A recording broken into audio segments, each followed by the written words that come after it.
Cece. Hey, how are you? Good to see you again. My pleasure. Freak. Great game last night. That's what I do, right? Indeed. Have a seat. Pagnotti. How you doing? Thought you'd be selling used cars by now. Funny, comedian. I thought you would have invested in some new clothes, being a team owner and all. I see you still rocking that Goodwill look. Freak, what are you hanging around with this guy for? You know he's bad company, right? Got no choice. He helps me pay the bills. Plus, our mother loves him. Thank you all for coming by on such short notice. You're welcome. So you know why we're here, right? Not really. You want to negotiate an extension for Freak, right? Well, since you mentioned it, your client is quickly becoming a liability for this organization. We've already put a plan in place that's going to address all your concerns and issues. Let me finish. Thank you. Myself, the front office, and the coaches are not satisfied with the adjustments you've made in your life off the court. I personally warned you about the company you keep, and we're fed up with the late nights and showing up late to shoot-arounds and the bad press and the incident at the nightclub. I told you Vic was going to be your downfall, and I was right. Something has to change now, or we're not going to need your services any longer. If this is about that Twitter stuff, Vic was playing.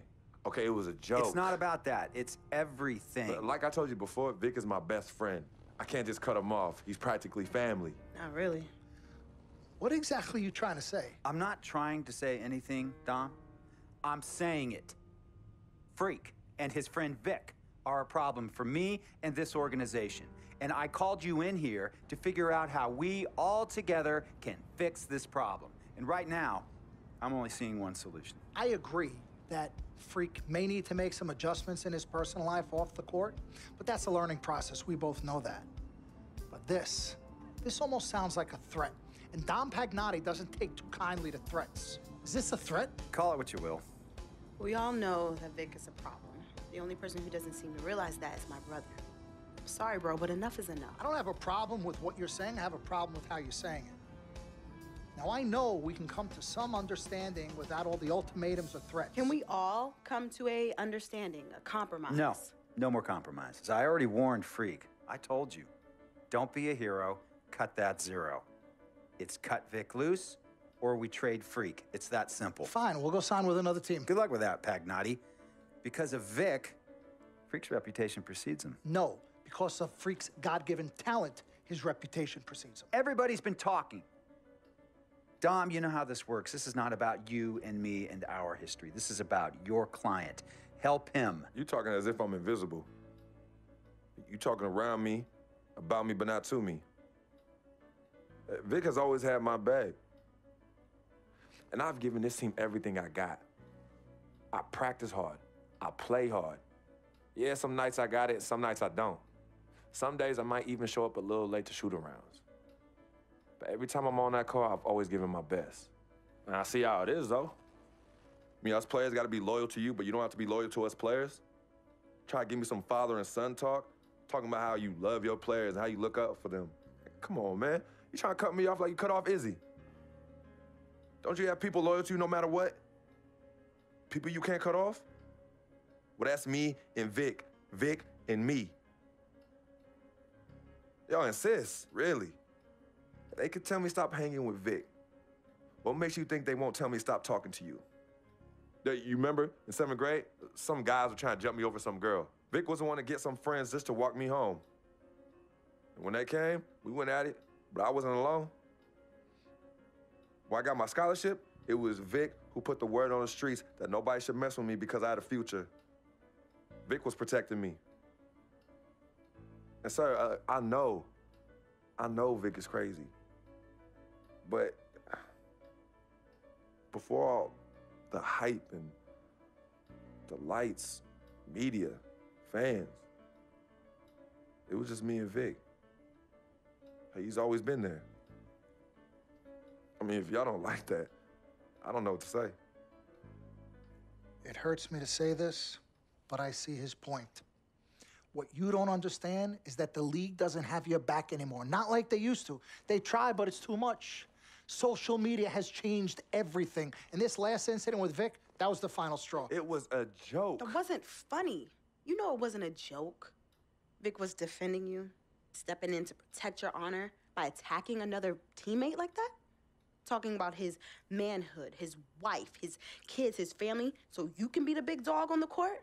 That's uncalled for. And they all know your relationship with Vic, so they think it's coming from you. But that's the media blowing everything out of proportion as usual. It's not just the media. He's attacking other players, other teams. He's out of control. Vic just doesn't know how to behave. We got guys on our squad who don't want to be here because of that beef. There is no place for that kind of inappropriate behavior in this league. If you can't trust your teammates, who can you trust? What Vic is doing isn't right. He's bringing you down, and people can see it. I see how all the other players are looking at you. Oh, it's not cool. It's not cool at all. What, don't talk to him? Don't hang with him? You do what you got to do. That's your call. But let me tell you this.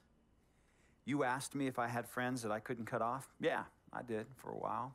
Friends, business partners, girlfriends, wives, family that I thought I couldn't cut off. But I learned that sometimes you got to make the hard decisions.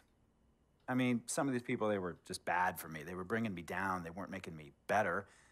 They were good for the time that they were there, but I grew up, not in age and maturity, but in mind and spirit. I was ready for the next level in my life. And I'll be honest with you, I've been on the receiving end of that. I've been cut off before myself, and yeah, it hurt at the time. But looking back, they were doing the right thing for me. Just don't tell my ex-wife that, Pagnotti. So what's the next move? The next move is Freaks. It always has been. Question is he ready and willing to do what needs to be done?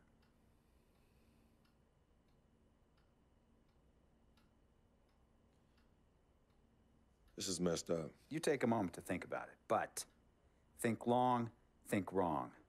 The snafu should have been cleaned up a long time ago. With or without you, we got games to win. Freak, you gotta handle your business. Okay, we've all said our piece. You might cut me off as your manager, but I will always be your sister. Twin, this is on you. I might not like it, but I will respect any decision you make.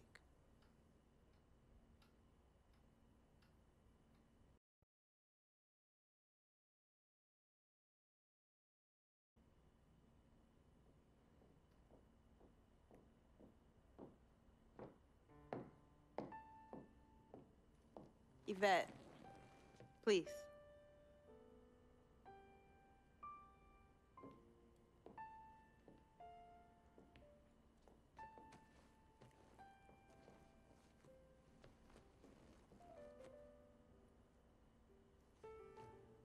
Cece, Yvette, where's Dom? I had him call you. Why? I'm gonna cut right to the chase. My brother is deeply in love with you, and I'm ready to put our differences aside if you are. Really? On a string.